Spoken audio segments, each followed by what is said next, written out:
Met the boy who manipulates and committed Genesis, none other than our boy Malone Lam, a 20-year-old engineer genius, uses his knowledge of blockchain to hack into infrastructures.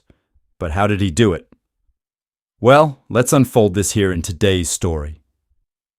The scam began on August 19, 2024. A group of young adults pulled off one of the largest recorded crypto heists. Malone Lam, 20-year-old, and members of this group. They targeted a single Genesis creditor for an audacious and confident play that, at least for now, has paid off to the tune of a staggering $230 million worth of Bitcoin. But how did they do it? With basic hacking skills and clever social engineering, they used a stratagem that dates back centuries. They hacked into human nature. The creditors who met their fate didn't know what hit them. There was a vital problem with their account. For this day, the team had readied, and for a long while it seemed they had committed themselves to the perfect plan as they were into the art of social engineering, a technique often used by con artists. But it isn't the elite style of the pickpocket. They coin into the human mind. Via, leading the clueless creditor account in their hands. Social engineering plays as old as dirt, but still effective. Prompt for truth with a series of questions, and when the mark doesn't know the answers, substitute your answers for their not known answers. With the appropriate documents in hand, Jeandiel Serrano, the group's tech-savvy member, got to work. He used the information gleaned from the call to penetrate the digital wallet belonging to the creditor. Meanwhile, Danish Khan, the mastermind who had plotted the whole scheme, made sure Jeandiel worked quickly and steadily. If they were going to pull this off, they had to do it efficiently. If they dawdled too long, the creditor might figure out something was amiss and lock everything down. And then there was Chen, the member of the group responsible for logistics, who had set everything up so perfectly that they all might as well have been invisible. The operation, from inception to conclusion, was so undetectable that the members could have carried "We're guilty" placards around and not have been any more likely to get caught. After all was set, they performed the transfer, and in an instant, $230 million worth of Bitcoin was being rerouted into their carefully constructed network of wallets. In the end, the seductive aura of an extravagant lifestyle can all too easily tempt people to make decisions that are bound to have disastrous outcomes. In a very real sense. But even the life of a person under the watchful eye of the authorities has its boundaries. The question now was, how much was too much? And when was Malone going to need to face the music and blow back considerably more than $720,000 worth of Bitcoin to balance the apparent ledgers of life he had been living? The situation was grave for the crew. They were under a police investigation, and if Malone was the weak link, and he was given his history of getting loose under pressure, then it wasn't hard to see who they might be in no small part similar to, or in no small part be. The crew was griming its way into all sorts of illegalities, and now it had to figure out how, if at all, to get back to the legal side of things. Their best shot for that? Unbelievable as it sounds, integrate the counterfeit cash they'd printed so far into the economy in a way that would attract as little attention as possible. Malone existed in a society where he was not merely well off, but well off in appearance.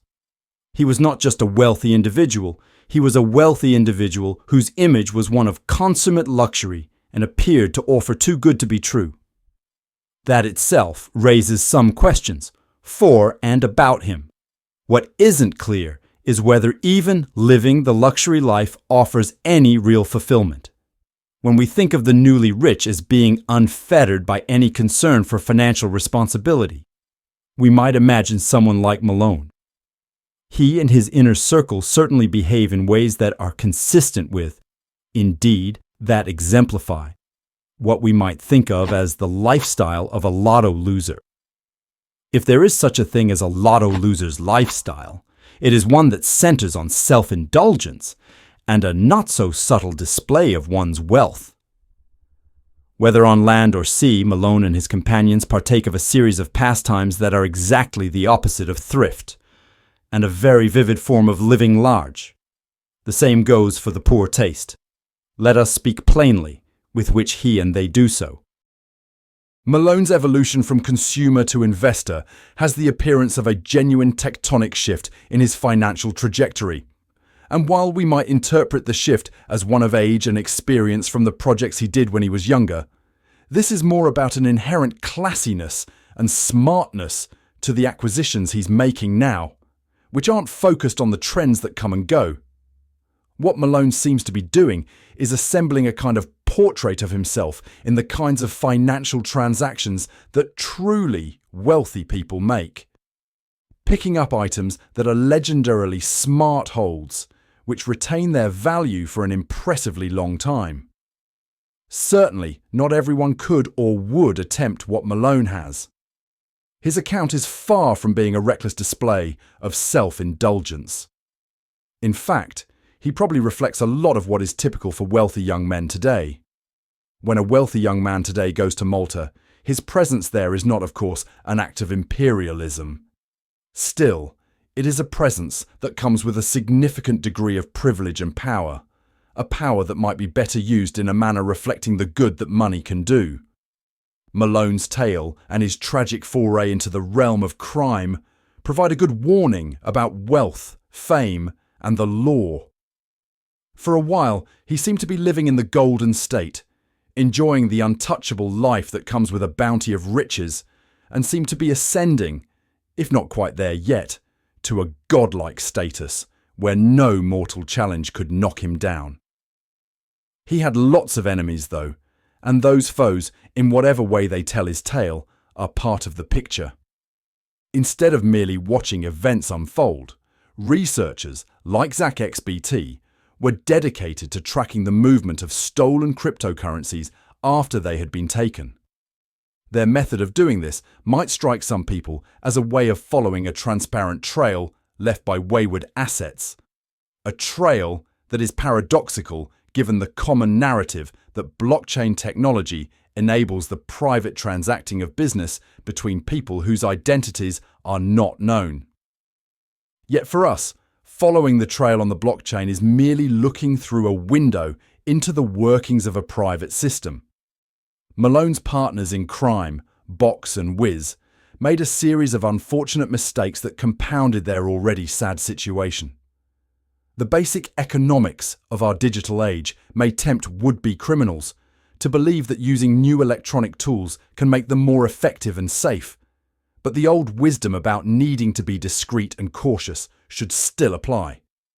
Yet these two not-so-dynamic duo members of a would-be crime wave seem to have been carried away by overconfidence and really wanting to be YouTube stars. So they recorded their not-so-secret nefarious plan for all the world to see. The investigation reached its conclusion on September 19, 2024, resulting in a raid on Malone's elaborate Miami mansion, where he lived a life that was too soon to be forfeited.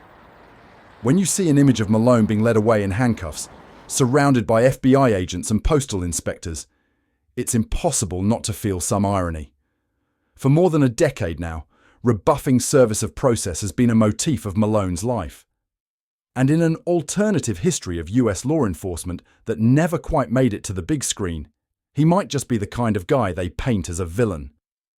To recap, in American Crypto, How the Cipher Mysteries of the Past Can Be Solved, former National Security Agency employee Malone D. Box teams up with writer Stephen A. Wiz to bring us this true tale of both ciphers and crimes committed under their cover. The book that prompted this chapter to be written had a cover that teased "Catch me if you can." The link between Malone, Box, and Wiz, and the story I tell here, is an ideal one to illustrate what is a very 21st century crime. And not simply because financial crime went mainstream at the dawn of our current century. This moment in time has the twin vices of being very much about money and very much about rights. What's at stake isn't just the financial lifeblood of these three characters and the prologue to our nation's story, but also the individual constitutional rights that bind us as a nation. If the police can seize property without due process to stop them, then who benefits from that? Critics would say the police and prosecutors follow the money to secure even more funding for a criminal justice system that seems to be both overlarge and unfriendly. To be clear, Malone might have a good deal of unclaimed cash left, but the feds are likely to take back he's found on the luxury side of life. When he bought those things, he was using money he earned from internet fraud, which is just next in line after armed robbery for being a risky way to make a living.